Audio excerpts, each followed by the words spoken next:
Assalomu alaykum qadrli futbol muxlislari. Jahon chempionati qizg'in pallasiga kirdi. Yarim final uchrashuvlari bo'lib o'tdi. Ushbu uchrashuvlar haqida qisqacha ma'lumotlarni Futbol Sehri kanali orqali bilib olishingiz mumkin. Jahon chempionati yarim finallarida Ispaniya Fransiyaga qarshi, Argentina Angliyaga qarshi bahs olib bordi. Dastlab Fransiya hamda Ispaniya bahs haqida qisqacha ma'lumot. Lamin Yamal hamda Kylian Mbappe o'rtasidagi yana bir to'qnashuv. Uchrashuv ajoyib tarzda o'tdi. Uchrashuvda Ispaniya Fransiyani 2-0 hisobda mag'lubiyatga uchratdi. Uchrashuvning 22-daqiqasida Mikel Oyarzabal penaltidan gol kiritib, Ispaniyani oldinga olib chiqqan bo'lsa, 58-daqiqada Pedro Porro ikkinchi golga mualliflik qildi hamda Ispaniyani 2-0 hisobda g'alaba qozonishini ta'minladi. Uchrashuvda Ispaniya to'liq nazorat ostida o'tdi. Ispaniyaning nazorati ostida va haqli tarzda g'alaba qozondi. Yana bir yarim final uchrashuvi.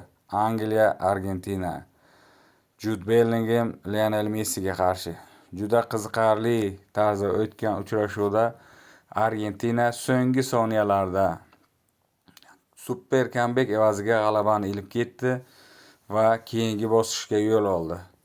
Uchrashuvda Anthony Gordon 55-daqiqada hisobni ochgan bo'lsa, shundan so'ng Angliya to'lig'incha himoyaga yotib oldi va uchrashuv oxirlarida Enzo Fernandes hamda Lautaro Martinez tomonidan kirgizilgan gollar Argentinaga g'alabani taqdim etdi.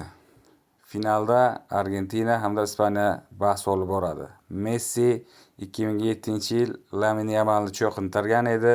Ular endi 2026-yil Jahon chempionatida yana bir-biriga qarshi bahs olib boradi. Bu safar raqib sifatida. Ispaniya hamda Argentinani finalgacha bosib o'tgan yo'llarini ko'rib chiqamiz.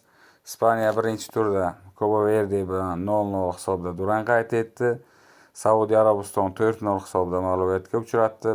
Urugvayni 1-0 hisobda mag'lubiyatga uchratdi. Play-off bahslarida Avstriyani 3-0, Portugaliyani 1-0, Belgiyani 2-1, Fransiyani 2-0 hisobda mag'lubiyatga uchratdi. Angliya Argentina bo'lsa, birinchi uchrashuvda 3-0 hisobda, ikkinchi uchrashuvda 2-0, Iordaniyani 3-1 hisobda mag'lubiyatga uchratdi. Cabo Verdeni 3-2 hisobida, Misrni 3-2 hisobida, Shveysariyani 3-1 hisobda mag'lubiyatga uchratgan bo'lsa, yarim finalda Angliyani 2-1 hisobda mag'lubiyatga uchratdi va haqli tarzda har ikki jamoa ham finalga yo'l oldi.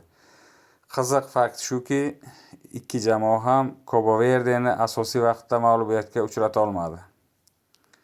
Ispaniya oxirgi 37 bahsda asosiy daqiqada mag'lubiyatga uchramay rekordga yaqin kelmoqda.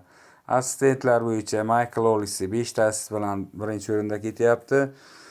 Bruno Guimaraes, Martin Edgar, Brahim Diaz hisoblarida 4 tadan assist. To'purarlar bahsida Messi hamda Mbappe hisobida 8 tadan gol bor. Erling Haaland hisobida 7 ta, Jude Bellingham hamda Harry Kane hisoblarida 6 tadan to'p. To'purarlar bahsi ham qiziq kechadi, chunki 3-o'rin uchun bahs ham bor keyin mag'lubiyatga uchragan jamoalarda. Ispaniya hamda Argentina ushbu jamoalar final bahsida qanday natija qayd etishini kommentariyada taqdim eting. Siz qaysi jamoaning muxlisisiz?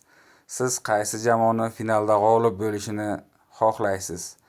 Men Lionel Messini yana bir bor keng jamoatchilikka jahon chempionati sifatida, g'olib sifatida tark etishini xohlardim. Sizning fikringiz qanday?